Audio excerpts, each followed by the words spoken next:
Vamos para Brasília agora, em transmissão pelas redes sociais, nesta quarta-feira, o presidente eleito Jair Bolsonaro se pronunciou mais uma vez a respeito do caso Fabrício Queiroz, aquele assessor do deputado Flávio Bolsonaro que fez movimentações financeiras atípicas, digamos assim. Destaco aqui uma das declarações do capitão reformado, abre aspas, se tiver algo errado, que paguemos a conta, fecha aspas, disse Bolsonaro, que ressaltou também que nem ele, nem o filho são investigados. Vamos lá, Zé Maria Trindade, até aqui, qual é o tamanho desse desgaste provocado aí antes, né, que Bolsonaro assuma o cargo ali, né?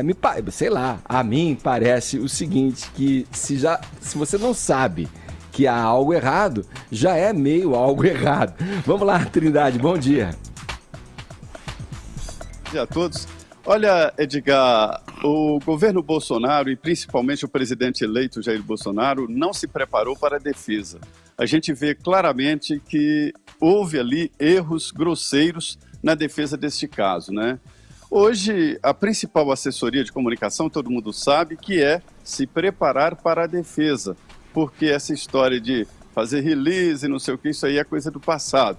A empresa e o político tem que andar sozinho.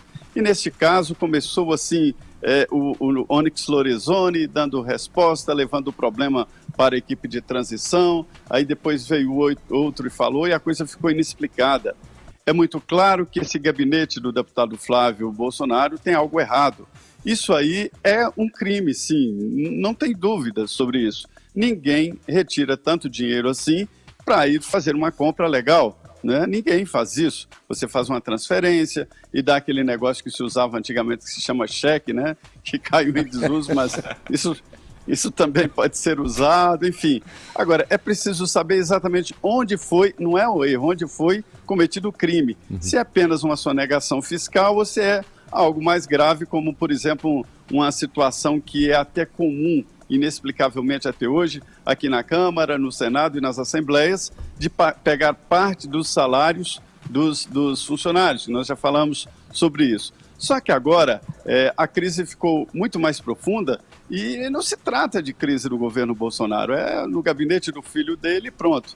Mas acontece que os aliados de Jair Bolsonaro estão cobrando explicações. Está demorando demais. Então foi assim o juiz Sérgio Moro dizendo que é preciso investigar, outros aliados aqui, principalmente a Janaína Pascoal, dizendo que é preciso investigar.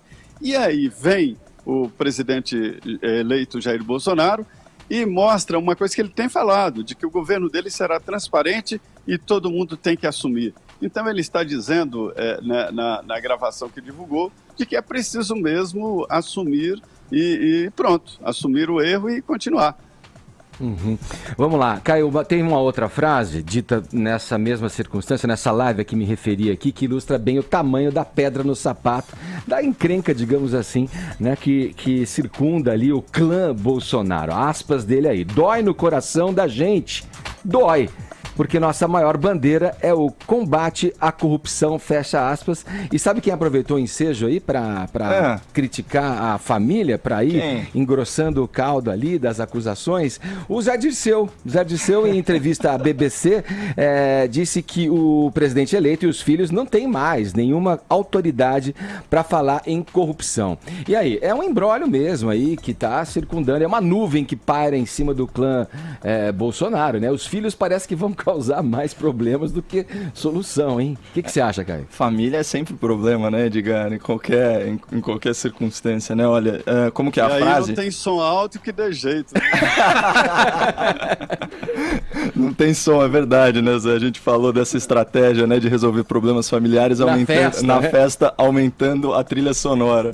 É o seguinte, né? Como é que foi a frase dele? Que o Bolsonaro e os filhos não têm mais nenhuma autoridade para falar de corrupção, diz José Dirceu. Nesse caso, por mais divergência política que a gente tenha com o cara, a gente tem que respeitar, né, Edgar? É a maior autoridade em corrupção no Brasil.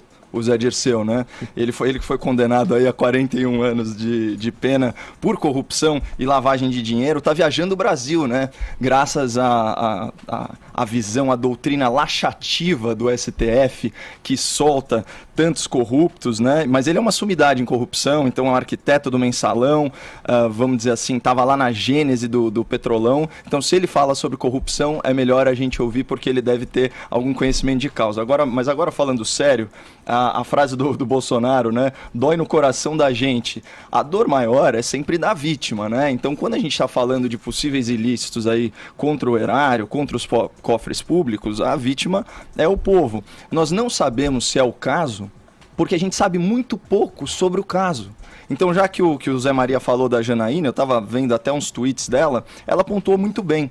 O silêncio, ele é um direito constitucional, mas o esclarecimento, ele tem perspectiva política. É disso que a gente está falando aqui. Então, como disse o próprio Jair Bolsonaro, o combate à corrupção é a maior bandeira desse novo governo. Então, aquelas justificativas da velha política, de se esconder atrás das garantias processuais, elas não servem mais para a opinião pública. Ele tem um feeling bom em relação a isso, tanto que ele se antecipou e fez uma live, né, de esclarecimento. Fazia muito tempo, quase um mês, que ele não se comunicava assim com a sua base, né? E ele justificou a natureza da operação em que a primeira-dama está implicada, inclusive assumindo a culpa para si, falando que era o pagamento de um empréstimo. Ele fez uma observação que cabe colocar aqui. Ninguém recebe ou dá dinheiro sujo com cheque nominal. É verdade, mas também, nessa mesma transmissão, ele já sinaliza, já vai meio preparando o terreno para apuração de um eventual ilícito fiscal na operação, né?